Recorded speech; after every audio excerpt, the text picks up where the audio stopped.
And if you can remember, I was the biggest Jack Easterby critic when he was with Bill O'Brien. And I when Nick Caserio got here, I tried to kind of take my foot off the brakes and let Nick Caserio do what Nick Caserio needed to do. Because he didn't know Jack Easterby in this role, and Nick Caserio needed to figure stuff out.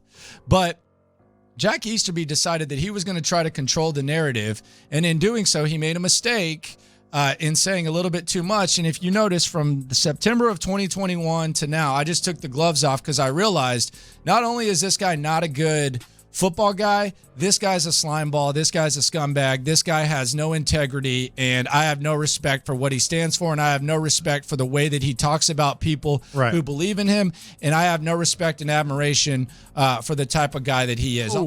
There's no gray area here. What you said at first is really the most important part.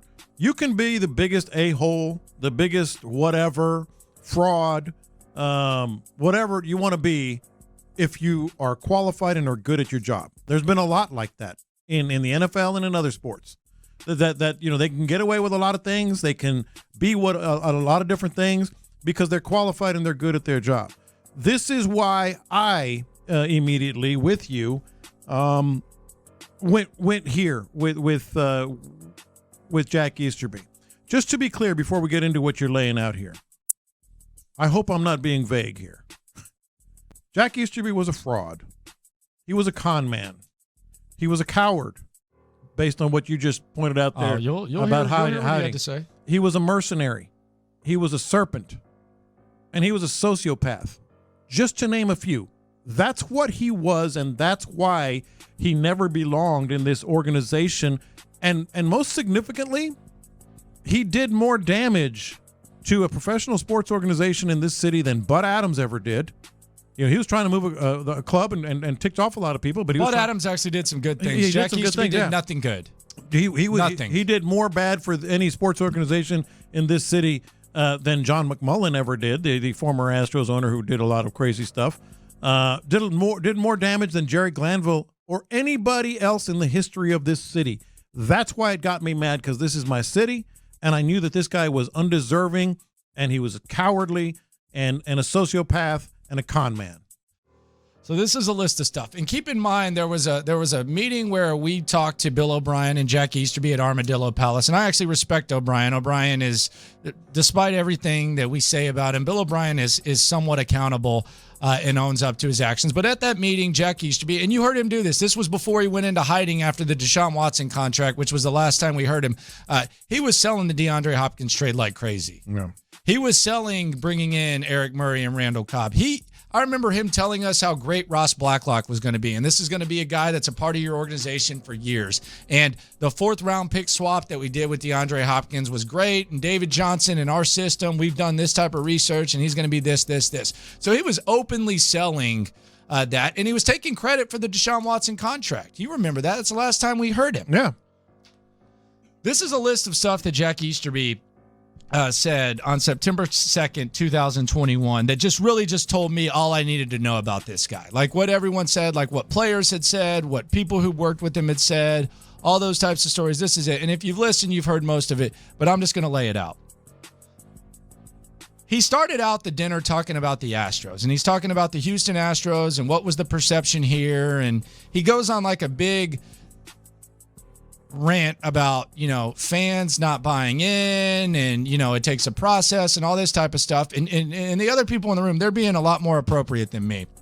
I can't go in there and sit across from this guy that I've criticized the whole time and just buy into this BS. So finally I interrupt him and I go, dude, I hope you're not comparing your situation to the Astros, sir, because the Houston Astros, like, they had a plan.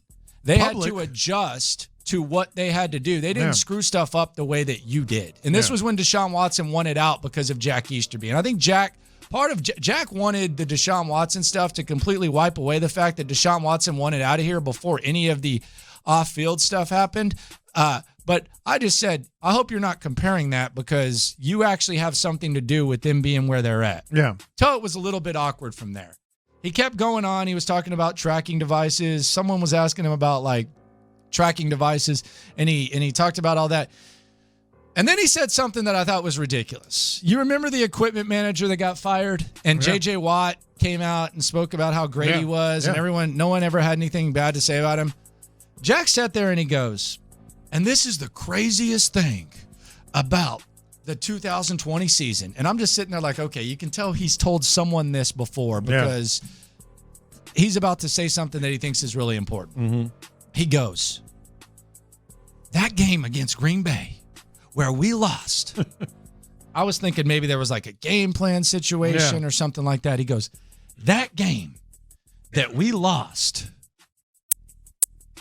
there were 4, I kid you, 4 players on our team that had on the wrong pants. I'm sitting there like, is this guy serious? That's why. So I interrupt him and I go, sir, DeAndre Hopkins could have worn Rockets basketball shorts. Yeah. I don't care about game pants. I was like, are you kidding me, pants? Yeah. That's what you're talking about, pants? Yeah. And I kept saying pants and laughing. His face got extra red. And he kept going. And over the course of the dinner, I kept bringing up pants and laughing. And he even brought it up like in passing when he was talking to people. But he literally set it up. And this was like the home run. You know how like when you do a presentation and this is the home run? This was this clinching, He's told someone above the office that this was a problem, that they were wearing the wrong game pants. And who knows how it happens? Should it happen? Probably not. But that, to me, that was what he was saying symbolized the disaster of the 2020 season, was that people were wearing the wrong pants. So that probably has something to do with why the equipment guy got fired and Jack Easterby didn't get fired. He also was talking about his time in New England. He said this with a straight face, John. I could not believe this. He said that the reason he left New England, I put this on God, I put this on my mom, I put this on my firstborn's health, I put this on everything I love, I put this on every person in this building that I love.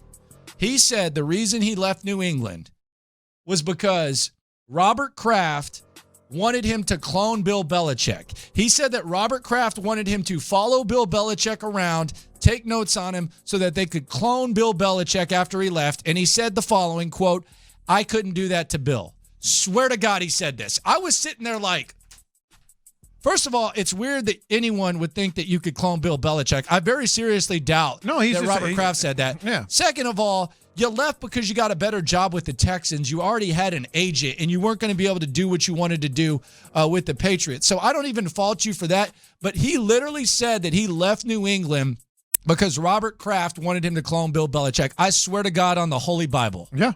No, I am very aware. And, you know, on your the first thing you mentioned there, I know you got more, but just real quick, when we went to Armadillo Palace with Bill O'Brien and Jack there, I was sitting there as well, and Bill O'Brien talking about all the things that Jack did and had a hand in, including salary cap, personnel decisions, handling all the details of those moves. Jack was sitting right next to B.O.B. Could have easily said, well, you know, I don't do that much or whatever. He didn't. He basically, you know, kind of verified it there with what Bill O'Brien was saying. But then later, he did just deny that. Yeah. He literally said that Robert Kraft wanted him to clone Belichick. Yeah. I didn't leave New England because I got a better job with the Texans. I left because Robert Kraft wanted me to clone Belichick. He said that with a straight effing face. Yeah, yeah. I'm sitting there like, are you kidding me? He carried around, and I heard about this on multiple instances. I think McLean might be able to tell you this tomorrow at 11 because I think he tried to do it to him. He carried around, and he had meetings with multiple reporters. He carried around notes with quotes from people he knew and statistics, asking people to write stories that were positive about him and asking people to write stories using these quotes. So I would hand you it, and it would be like, Bill Davidson said this about Jack. Yeah. He would try to hand quotes and bullet points to people. I'd heard about this multiple times. I witnessed it myself right there. He probably had about 10 stacks, and he was trying to hand it out, and he was trying to focus on diversity. Like, he was like, oh, look, we've hired this. But there were multiple times. I think he wanted a feature at one point, but he literally had notes and quotes, not go do your own research, but basically writing a story for multiple writers. Yeah. He said, and this is where I really pressed him, he said he had nothing to do with Brian Gang getting fired. I said, come on, He man. put it all on Cal. He literally said Cal just decided he didn't want Brian Gaine anymore. I said, come on, Cal decided that after an 11-win season, he didn't want Brian Gaine to be there. And Cal's still relatively new to being the guy. He said, yeah, that was all Cal's decision. That was all Cal's call. I had nothing to do with it. Okay, you had nothing to do with it. You just happened to get here a few months, and then Brian Gaine gets fired. All right. Yeah. Whatever. That's one of the bigger lies that you'll tell. But he blamed Cal for that. He blamed Cal for Bill O'Brien. Mm-hmm. He said, I knew for a long time nobody could work for Bill O'Brien or work with Bill O'Brien, despite the fact Jack Easterby had told us before. No, and he was working with Bill O'Brien. Yeah. Like they were hand in hand. Yeah. He said, I told Cal no one could work with Bill O'Brien, but Cal just kept letting it go. Yeah. And he blamed Cal for that. So he blamed Cal for Gaine, and he blamed Cal for Bill O'Brien, taking no blame for himself. None. Absolutely zilch. He said nobody could work with B.O.B. Because of his volatile personality, and that was why B.O.B. had to go. Threw Bill O'Brien under the bus. Threw Bill O'Brien under the bus for the DeAndre Hopkins trade, despite the fact he had previously tried to sell Ross Blacklock, tried to sell the fourth-round pick swap, all that stuff. Mm-hmm. Despite the fact he'd publicly tried to sell it, he tried to blame Bill O'Brien for all that. And despite all that, when I asked him, I said, what's the best thing you've done here? Mm-hmm. Like, what have you done? He, with a straight face and with a sense of pride, said this: I want to take credit for hiring Nick Caserio. Right. I can tell you, I have it on tape. He said, I want to take credit for hiring Nick Caserio. And I was sitting there thinking to myself, okay, so it's Cal's decision when Gaine gets fired. Mm-hmm. It's Cal's decision when Bill O'Brien stays. But you're taking credit for Nick Caserio? And I actually, like I said, I have Cal McNair. I had a conversation with him in this building, recorded conversation, where he's talking about having gone after and keeping an eye on and trying to reach out to Nick Caserio well before Jack Easterby had anything to do with it, and saying that it was his decision to try to go get Nick Caserio. Jack Easterby played a role, certainly, and obviously familiar with him, but to take full credit for Nick Caserio, it's a joke. 100%. It's a joke. It's a joke, especially if you're not going to take credit for anything else. Right. Doesn't make sense.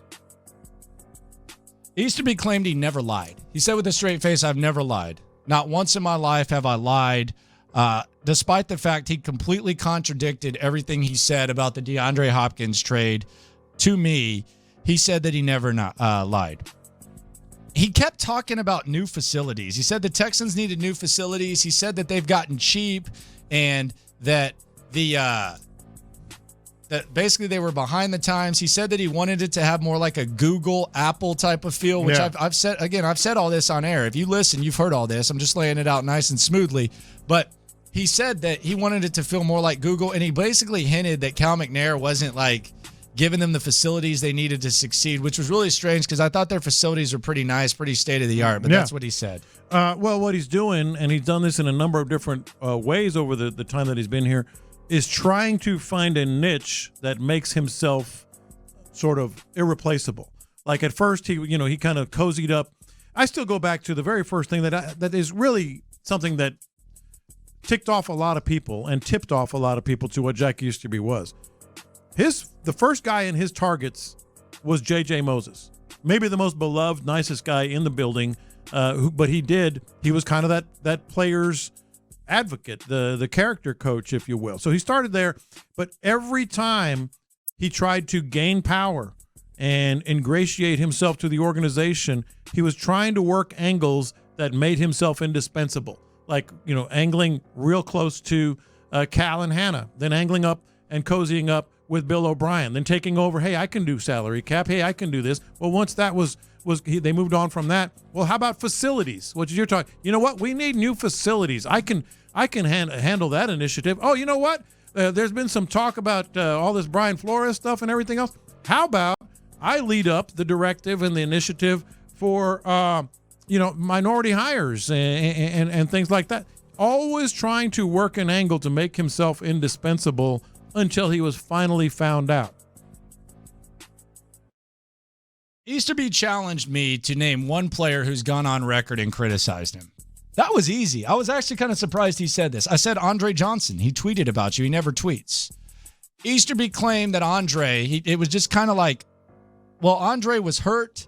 He said that he had a seminar with him and Kennard McGuire, and that he tried to teach Andre how to be an agent, what it took, and he felt betrayed and hurt that Andre Johnson had turned on him. But literally said that he honestly said with a straight face that he had Kennard and Andre in a meeting, almost like he was doing them a favor, and was teaching Andre Johnson. Let me tell you how to be an agent. How to be a general manager. How to be a general manager and a front office guy. And he couldn't really respond to the Andre Johnson stuff. Couldn't do it at all. He also, multiple players said that he would bash current and former players to them at almost an awkward level. The example I heard was Jadeveon Clowney and just bashing Jadeveon when he left the first time he would meet certain guys, and they just kind of look at each other like, what is this guy doing? Yeah. But that's what we got right there. That's just a few of the many things Jack Easterby said behind the scenes. And again, I've said all this before, just laying it all out now that it's topical.